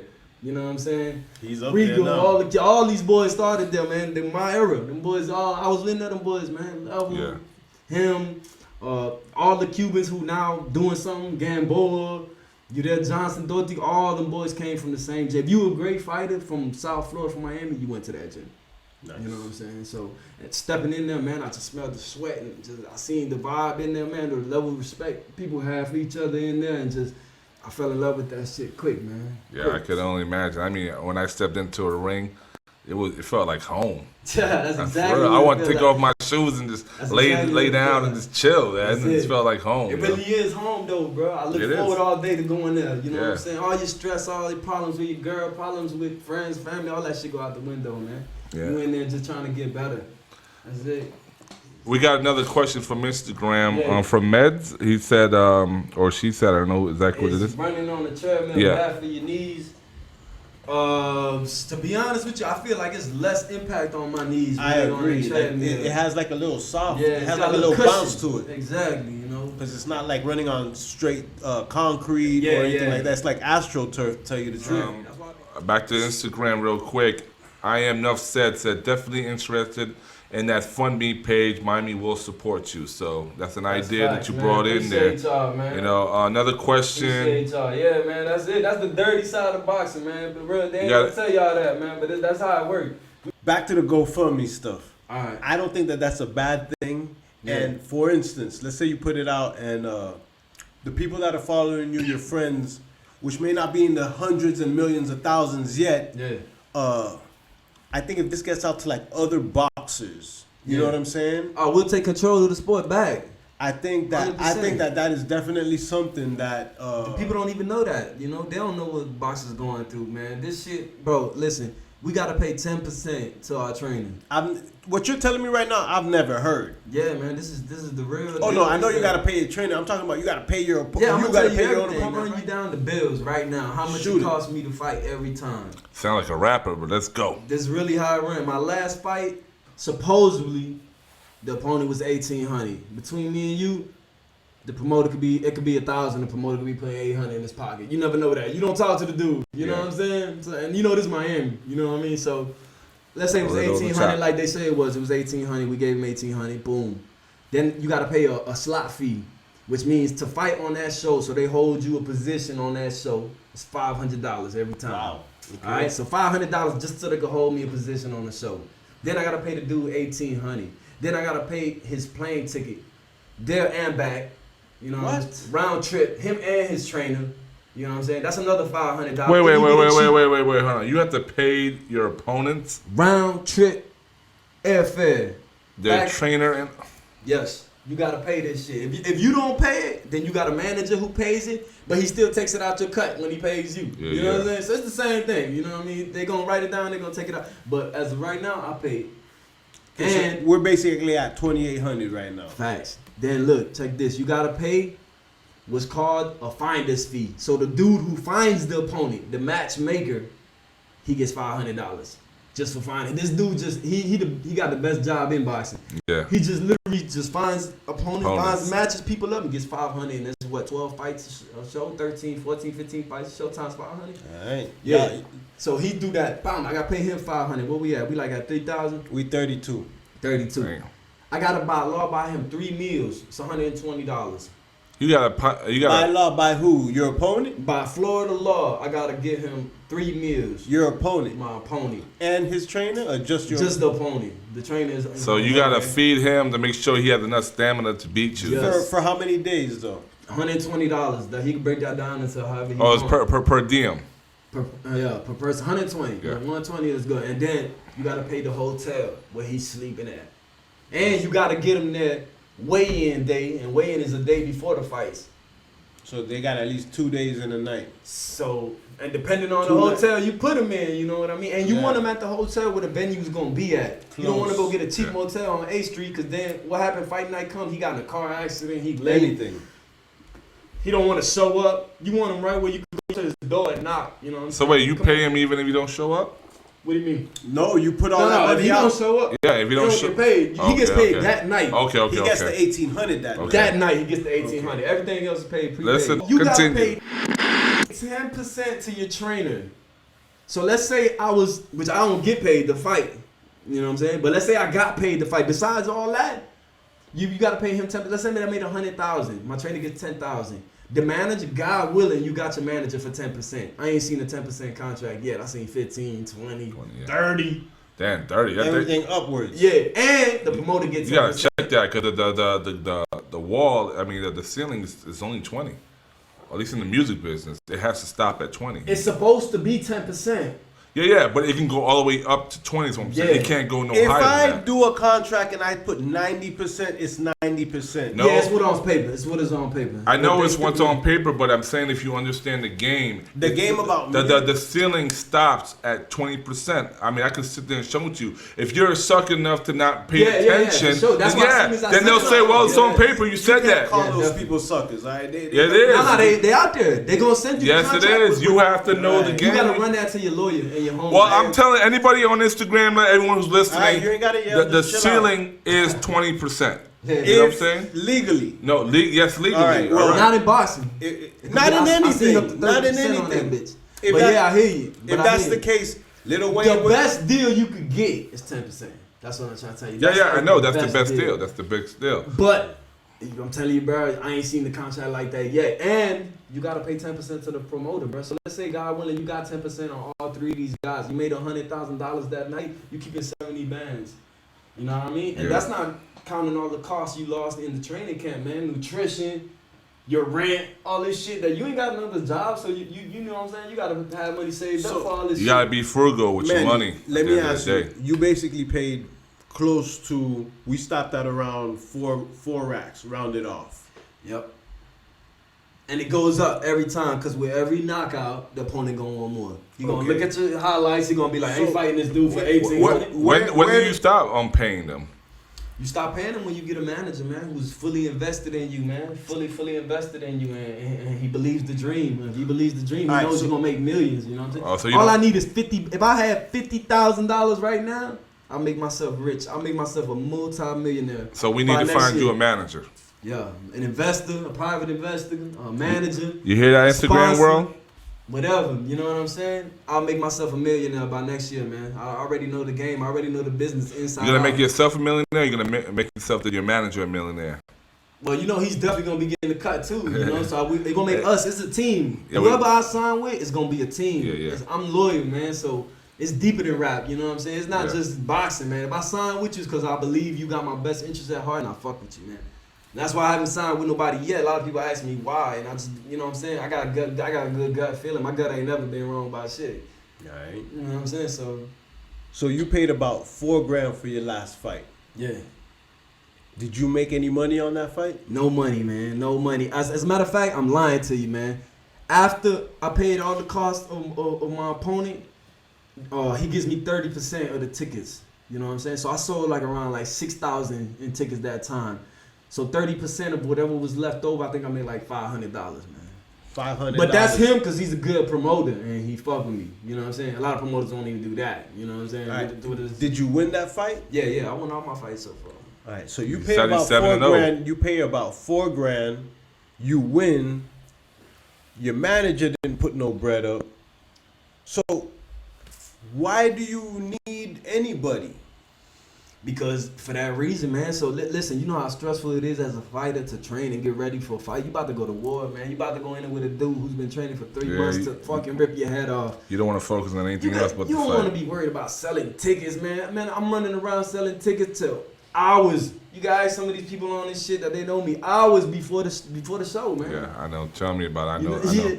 You know, just making sure people come, man. I gotta be bugging people. You start feeling like a bug because I'm calling people. I'm making sure, and everybody forget, and everybody's always late, man. Family, not. I'll tell you this. I'm reading all these comments on the social media, and everybody's saying you need to do that GoFundMe tonight. Everyone's ready to support, you know. So you should check that out. You know, I'm gonna definitely do that. It's crazy, man. Everything happened for a reason, man. Look at that shit, man. How motherfuckers really talking about this. Instagram world, we hear you. Keep it coming. Keep the questions coming. And yes, they're telling you tonight you're gonna do the GoFundMe. I got people keep saying it. Open it, but I'm gonna learn. If anybody out there know how to help them set it up, Let's man. Go, man. See that you gonna set it up. You gonna set it up for them. Whoever knows how to set it up, please. Send my boy Bread to Box a DM tonight, please. Definitely, we need some help. And even if they don't, I will, man. I already see I got at least a few people who say that they interested, man, and I'll make a better video about it. Maybe cut out the section when we was asking for that. And yeah. Maybe if you could do that for me, you feel me? When you edit, man, cut that out real quick, put some good little thing, you know what I'm saying? I'm going to definitely do that. Because I'm telling you, man, if I do that, it's a wrap for everybody down here in South Florida, man. It's a rap, man. Me with some money behind me, bro. I'm telling you, man. I done everything I done with no money, man. Struggling. To me, you know what I'm saying? A lot of the plan is everything else but the money. When it comes down to time for the money, and you did all your other preparations properly. I did everything, man. The money comes. Everything, man. The money's coming. They know better than anybody, man. My real followers and friends, they know better than anybody. I done gave everything to this shit, man. Talking about everything, do you have a strict diet? Nah, man, I ain't even gonna lie. I ain't even gonna front, man. I don't do no strict diets, man. I'm pretty much a fat ass, man. I eat all type of shit, man. I love it. And I'm burning calories like crazy, man. But you work out basically every day. Exactly, every day. Not basically every day, man. No days off. Sundays maybe, man. If I wake up and I feel my body just, you know what I'm saying? Your body speaks to you, man. You'll feel it, you know? Then I'll take Sundays off. So you agree with, I'm hearing a lot more from a lot of trainers that it doesn't really necessarily matter what you eat as long as you're training? or it still doesn't matter what you eat? Well, I did for one camp. I had a guy who was gonna sign me and sold me a bunch of dreams and shit. And he bought me a nutritionist, man, and he did do he went above and beyond with the healthy food and shit. And dude, I definitely felt it. That was the fight. Yeah, it's a difference. You know what I'm saying, dude? You just got more energy with less food. I could eat smaller and smaller amounts of food and still, you know what I'm saying, have the same amount of energy. And I was shredded to another level. But eating different types of foods. It was different types of food, but it was all healthy. It was like this canteen they do and shit like that. Delivery. When you eat healthy, you feel it, man. Man, don't tell me. I would even sleep less. I would literally sleep for like 4 hours and be up like energized. I'd be like, damn, what the fuck is going on, bro? When you say you a fat ass, don't tell me you fucking with the fast food. All that shit. Oh man, you gonna have to cut that out. All that shit, man. Instagram world. I don't give a damn. I don't give a damn. We need you to get some good nutrition, dog. Don't be fucking with that shit. Healthy food more expensive than anything. I don't want to hear it. That's why we setting up that GoFundMe plan. Okay, look, here's the deal. When you gotta give that description, it's not just to pay the fighters.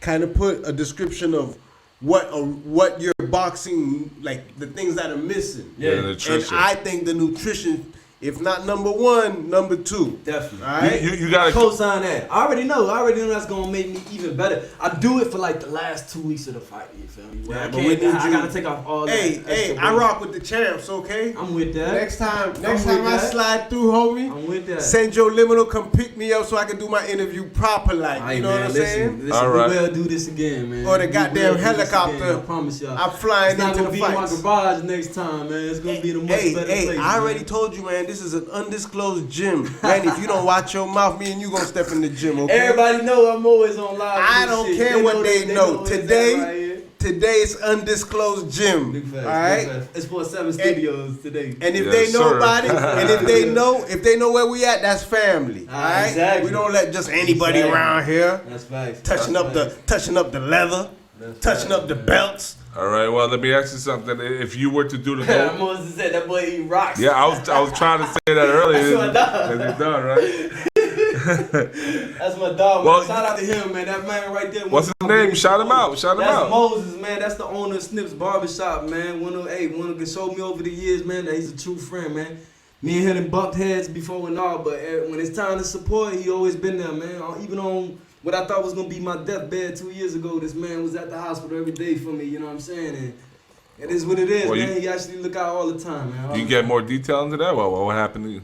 Oh man, I went through a little issue last year where I said 2 years ago. It was actually last year, man, where I think I had coronavirus, man, last year. Yeah. You know what I'm saying? But the doctor not gonna say that shit. But what they told me is they thought I had lung cancer, man. They found a mass in my lung, and that shit had to get surgically removed. This shit, I had to have 2 surgeries. I had to have a bronchoscopy, and I had to have a transthoracic needle biopsy.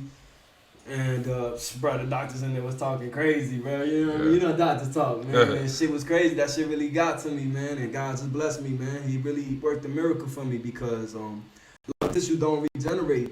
You know what I'm saying? If anything ever happens to your lung, it's like that till you get it surgically removed. Oh wow. You know what I'm saying? And I had a mass, man. That was about almost like 3.5 inches big in my left upper nodule. And dude, it took me like about 2-3 weeks. I got better, which they didn't think I was gonna get better. I left the hospital against medical advice. You wild. Yeah, I left against medical advice, and I came back a month later, man. We did the MRI, we did the X-rays and shit, and that shit was gone. Nice. Well, God bless on that, man. Hopefully it doesn't come back. Pulmonologist and I'm getting my checkups regularly and shit, you know, and it wasn't coming back. Being honest with you, man, in case anybody else do it, ain't nothing hidden about me. I'm an open book. Seeing what else knowledge does, Manny have other than boxing, but go ahead. I got a little bit. I know a little something. I like to be, me, a dragon of all trades. You can't be an idiot. You can't be all full in one thing. I love boxing's my main thing I'm in, but I do a little bit of studying, do a little bit of research. I read, man. I'm a weird cat, man. I do it all, man. Hey, man, I hate what people say. Some homo shit, man. I do it all, man. If you read, and there's nothing weird about you for reading, man. You educate your thoughts, though. Exactly. I definitely read, man. I definitely read. Look, in India, they got a saying, man. They leave the libraries is open in India. And in the corners and shit, and the bookstores is open. 24 hours. Yeah, open at night and everything. You know why? Because they say the reader doesn't steal and the thief doesn't read. You know what I'm saying? So that's some lit shit. Hold on, let me hear that shit again. They say that the reader doesn't steal Cause he's smart. He gonna learn something from reading. And the thief doesn't read. You know, he don't read. If he took the time to read, he wouldn't have to be stealing. You know what I'm saying? That's the title of this episode. Any books you could recommend anyone out there to read?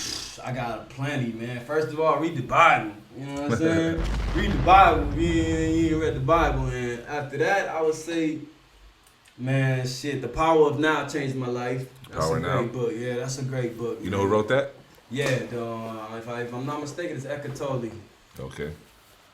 You ever read The Art of War? I read The Art of War, man, Sun Tzu. You don't feel like that? Yeah, I like that. I like the 48 Laws of Power. I was going to recommend that book right there. That's some Green. I forget what his name is. Green. He also wrote The Art of Seduction. Yeah. He also wrote I'm reading now. I don't know if he wrote it. It's called The Art of Conversation. I'm reading that right now. Oh shit, I ain't heard that. I read The Four Agreements. That's a great book. Yeah, I'm reading that as well. The 48 Laws of Power, man, they got stories for days. Like chapter 15 is my favorite. It was telling you, like, you know, you got an opponent.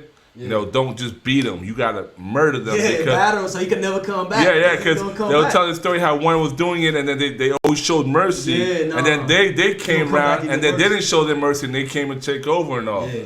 I love books like that because they use history. Yeah, history always repeat itself. You feel me? I like the Al Capone story they had on there and all, but there's a lot of great stories in there. Oh, I'm reading right now The Alchemist. Check that shit out. You haven't read that? That's some crazy. And what is that book about? Dude, it's about a kid who he thinks what he wants to do is look for treasure. He meets like this palm reader lady and shit like that, and she tells him like to go find some treasure. You know what I'm saying? That she seen him like having a dream going to find some treasure, but he had to leave everything and go chase that. And what he realizes is going. I don't want to get the whole book up, but he realizes the treasure she was telling him wasn't physical. You know what I'm saying? Yeah. It wasn't like gold or some shit. It's something he learns while he doing that. You know that whole. You know what book I recommend for you? Because you're talking about the boxing, trying to get a manager and all that. Yeah. The Power of Broke by Damon Johnson. You know Damon Johnson from the he did the FUBU from Shark Tank. Yeah. No, I don't know who he is, but that sounds like a good book. You know the black guy on Shark Tank? Yeah. Yeah, that's Damon Johnson. I like that show. That's a good show, man. Yeah. Entrepreneur show. The Power of Broke. It had stories about a lot of like what's the skateboard guy Rob Dyrdek. His Steve Aku, something like that. Steve Aoki. Him. There's many stories, a lot of them in there explaining how they made it without the knowledge of having the finances. They figured a different solution other than money. And then it even shows you people who has money that think they can just throw the money around. Yeah. And they waste it. Yeah, they waste it, you know? I'm already thinking outside the box, man. Like I told you, I'm a smart dude, man. I just ain't got the finances, but I'm gonna let y'all in on a little secret. I ain't That's why the Power of Broke. I got I signed up to break a world record, man, on my birthday, man. With what's this Ripley's Believe? No, it's not Ripley's. What's the other one? Guinness World Records, man. Nice. What is it? And they accepted it, man. The fastest mile on the treadmill.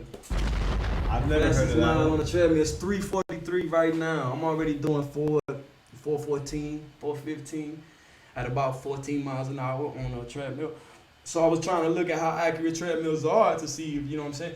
And treadmills pretty much the most accurate shit you can get because they just measure the thing, you know, the top. And every revolution is counted. Yeah. So, you know, I'm gonna do that. I'm gonna break a world record, man. And I'm gonna get there somehow. You know what's the world record right now? 3:43. And you're running a what? 4 right now. 15. 4:15. 4:15. So you gotta shave a good 30 No, I'm gonna try to shave harder than that because I don't want nobody to break mine. You know what I mean? I got to my birthday. I set it up for my birthday on February 22nd. And that's a mile.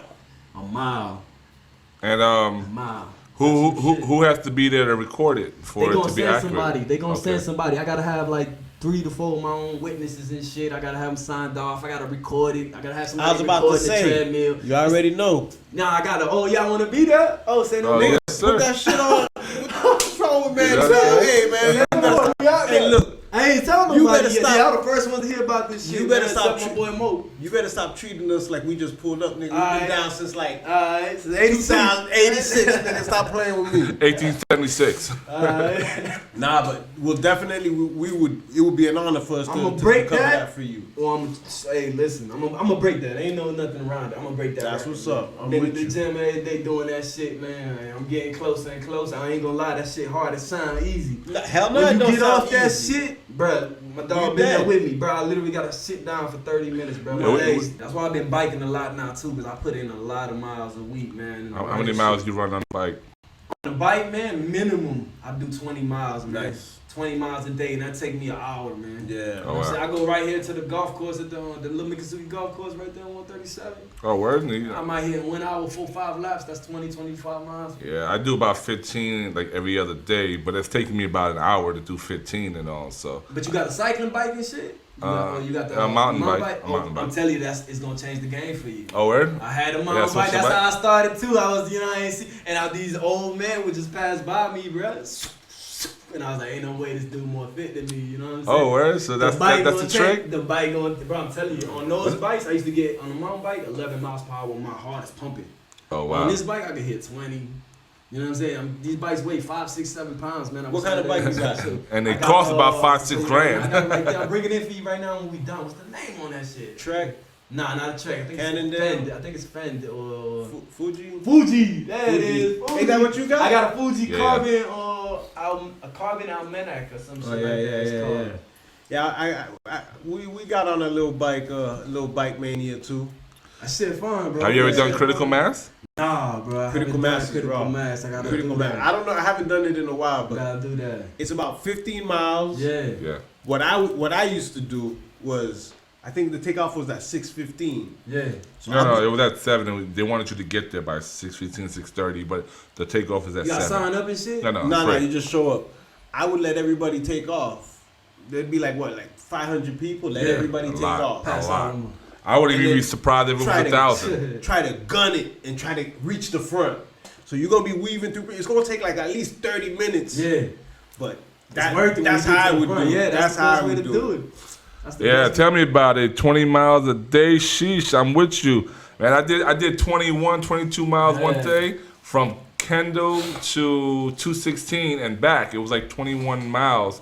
And I mean, it felt good, but I mean, to do it every day like you, like. No, I'm not doing it every day. I do it about 3 times a week. 3 times, okay. Okay. When I do it, there's no less than 20. You know what I'm saying? Now I gotta step my game up. You said how many? That shit be hurting my knees sometimes. That shit don't be hurting your knees sometimes. The biking, I'm feeling it on like my inner knee and shit. So it helped me actually loosen up my knees at the end of the day. Are you strapped into the bike? Yeah, I got the shoes and everything. I got the pedals.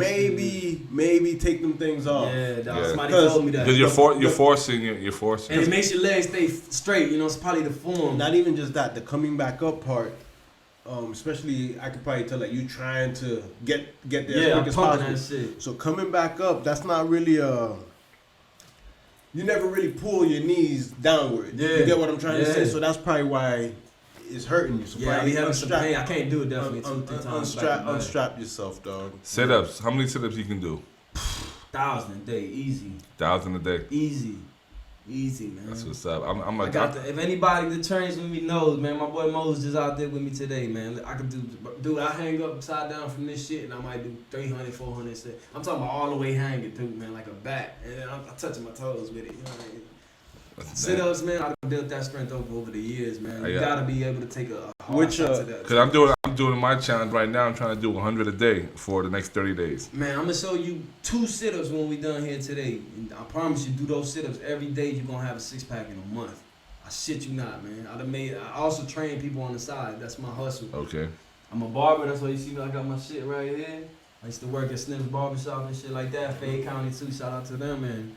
Other than that, man, I just cut people's hair and I do personal training, man, and I'm great at that shit. You know what I mean? So you self-sufficient, boy. Your money in your hands for real. I got to, man. Corona showed me that. You know what I'm saying? Corona showed me try to, you know what I'm saying, keep the bread to yourself, man, because it's not enough of it going around to be giving everybody cuts and shit. At all.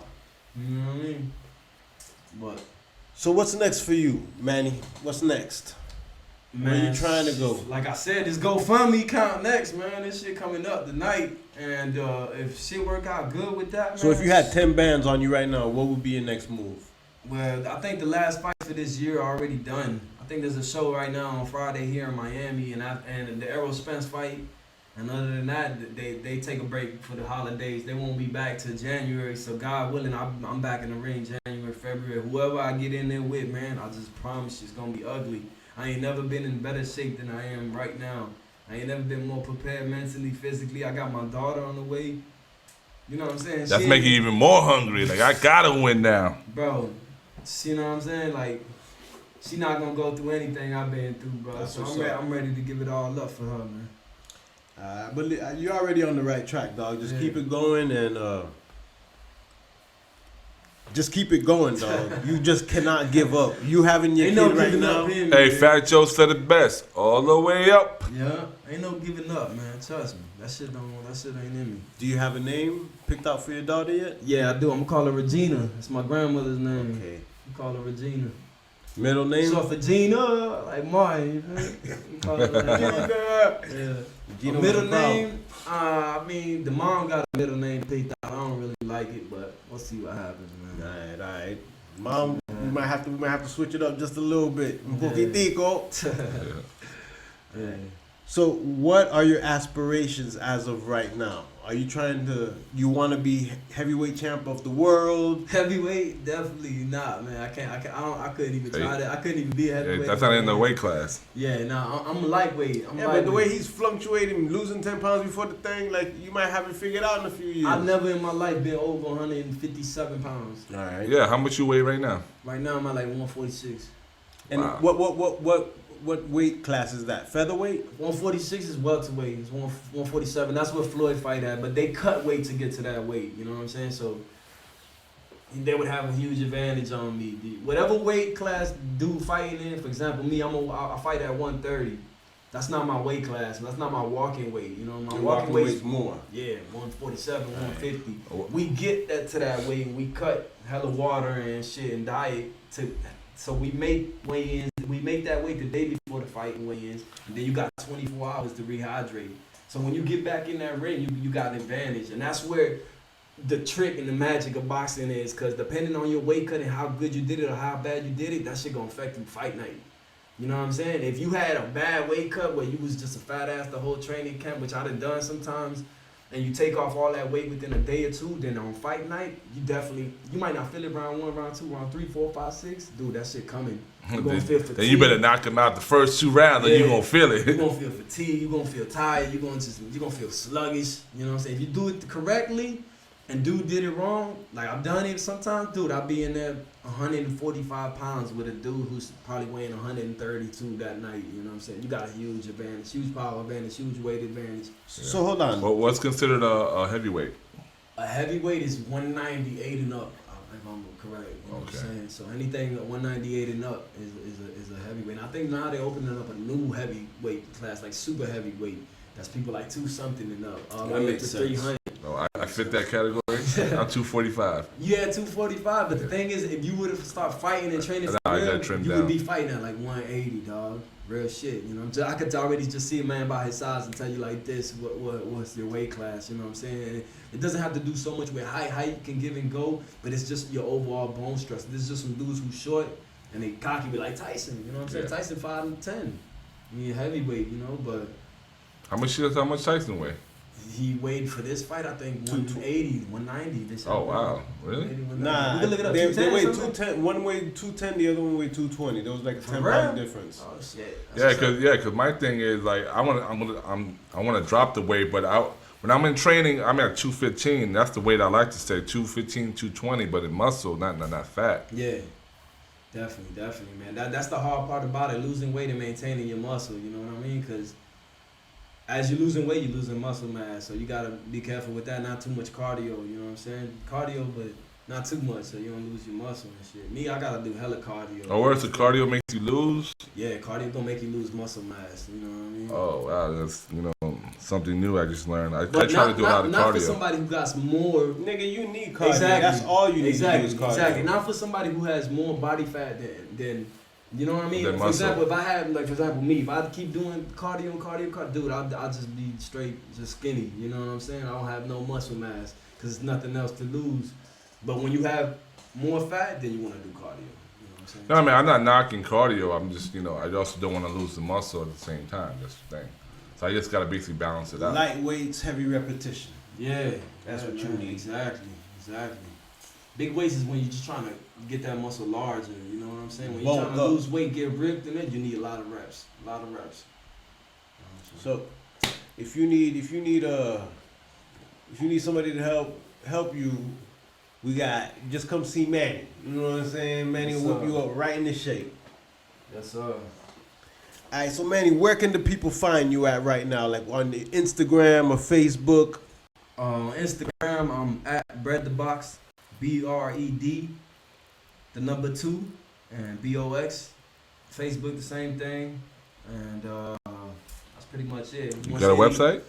I don't got a website. Okay. I need to tighten up on that. I know I got to tighten up on that. And if you want to see YouTube videos of any of my fights that people recorded and whatnot, it's under Manny Correa Boxing, MANNY CORREA Boxing on YouTube. You're going to see a couple highlights there. Y'all have fun watching that. And what are we titling the GoFundMe account name? We're going to fund Sponsor Greatness, I guess, man. Sponsor Greatness, man. Sponsor the dream or fund dreams. We'll think about it. We'll think about it. Champ in the making. Young champion, hungry champion. We'll figure it out. We'll figure it out. So, you got any shout outs? Let's say your coaches, managers. I'm gonna give a shout out to the stepfather. What's his name? Mr. Abraham. Mr. Abraham. Shout out to Mr. Abraham. Yeah. Now, do you have any shout outs you wanna? Definitely, man. Shout out to first and foremost God, man, for just always being here for me, man. Cause he ain't never left me, man. But I done had ups and downs with a bunch of people, but you know what I'm saying. God always been here for me, and other than that, man, shout out to everybody from Snips. Shout out to the owner Moses, you know. Shout out to Angel Mendez. Shout out to my old coach Orlando Fleites. Shout out to Theater, man. Shout out to Level. Shout out to Yuli, man. Start training with them boys. Shout out to Commander Zero. Start training with them. And that's it, man. The boxing world, all my friends, all my family, everybody, man. If you know me and you follow me, you fuck with me, I love you, man. That's the truth. That's what's up. Manny, I can't wait for your next fight. Hopefully it has an audience there and we can pull up on you and support you. Yeah, no, this last show had an audience. It was limited, but it's starting to open up. You know what I'm saying? How many people they allowed in? Per fighter, if I'm correct, I think it was like 10 to 20 people. I don't know. That's still better than nothing. No. That's a crowd. That's a party. Yeah. But we definitely. I was bringing in 200, 250 people to them shits. Bro. That's what's up. Shout out videos. You'll see it on the videos when y'all boys watch them shits. I had a crowd out there. Nah, we're gonna put one of the fights on the show right now. Alright. So. But I definitely respect what you're doing. It seems like you got.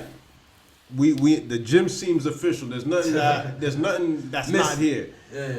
There's a speed bag that looks like it's the size of my fist, which is small. Yeah. Okay, don't get it twisted. I still knock you out. There's about 20 pairs of gloves. Yeah. I see trophies all over the place. Yeah.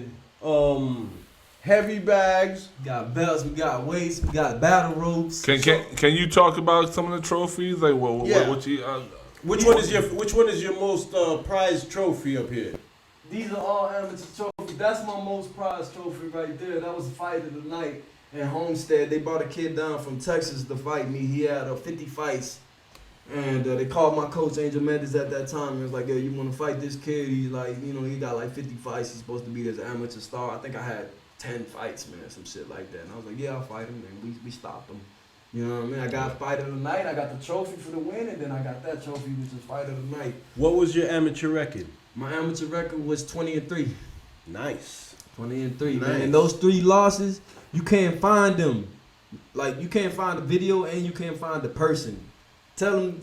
Hold on, Manny. Hold on, man. Not like I murked them. Not like I murked them. I'm saying, like, you can't. They ain't post the video up. Yeah. You know what I'm saying? Like. So they know it was like all my losses been so close, man. Like, it's just been like it's not worth them putting in. Like they didn't look like. In my opinion, it's been favoritism, man. There's one thing about this boxing shit, dude. There's so much favoritism in this shit that is crazy. I think that shit only made me stronger, But it was favoritism in this shit, man, and it is what it is. But and that picture on the trophy, who's that right there? That's my grandma, man. That's the one I'm naming my daughter after, man. Okay. Yeah, she helped raise me and shit like that. She passed away a couple years ago. It's my baby, man. Rest in peace, Grandma. So, Grandma's, Mars, and all the fallen soldiers. Yeah, man. We still out here. They watching you. Yes, sir. I think it's about a wrap. What do you say, 4-7? I think it's trying to close it out, man. It's a good interview and all. I learned a lot about the boxing world and how grimy it can be. Hold on. Let me just, one last thing I don't think we pointed out. If you have to say anything to a young boxer right now, 13, 14-year-old, not even up and coming, just somebody that's looking at it and loving it and is not sure, do you have any advice for them? And directions where to go? Definitely. Just become a national champion, man. Just you gotta join the USA boxing team. As long as you become any of these kids you see right now, Ryan Garcia, Javante Davis, Teofimo Lopez, any of these kids you see that they got the millions right now and all the support in the world is because they citizens of the United States and they made the USA boxing team. As long as you make the USA boxing team in the amateurs, they pay you a salary, I think it's like $2,000 a month. They should give you all your gear. And as soon as you turn pro, everything is paid for. You ain't even got to spend $1. All this shit I'm going through is because I'm not a citizen. I couldn't go over there. So every year, the dude that I would beat in Golden Gloves, they would send him in my place. Yeah. Because I wasn't a citizen. So I can't represent the United States. You know what I'm saying? So become definitely a USA boxing team member, man. Win up there, win some titles up there, and you Gucci, man. Your career gonna go easy. My shit's the hard way. I got the other road. Is it too late? Rocky road. It's too late for you to get into that team? Yeah, once you go pro, that's it. You can't go back to amateurs. Right. It's too late for that. All right, Manny. Well, we taking the rough road. Yes, all right, we're gonna take the rough road. It's always better. The rough road always better. There's beauty in the struggle. There's beauty in the struggle, man. Yeah, struggling and success. Always. 4-7. Anything you want to say? I want to say, y'all, it's a great honor that you welcome us to this disclosed location. Like that. Fuck around, get beat up by him. Yeah. How I'm gonna get beat up? I got Manny got my back. Nah, me and Manny gonna be the one put them things on you. Tell him. I'm gonna rep that. Thank you, social media. I like to say thank you to social media for hanging in there with us. Right. I got a great interview. Definitely. We appreciate it. Thank you for all the questions. You just gave us a new idea to interview, man. We should have social media popping up and have them asking questions. That's a little something. But y'all, thank you for your time, and I would love to do this again. And God bless. I hope nothing but great things for you. GoFundMe. I'm gonna do that. We're gonna go fund you. Everybody on social media said they about to support it. I'm gonna support it. Yeah. I'm hoping you guys keep your word and all, and we gonna show great success, man. Let's keep the party going, man. Amen. KDPG. Amen. Let's go. Amen. So, yeah. Appreciate y'all. What's up, world? It's your boy DJ 47. Thanks for tuning in to our YouTube page. If you like what you see, hit the like button and don't forget to subscribe to us as we hit you with new videos every week. 1.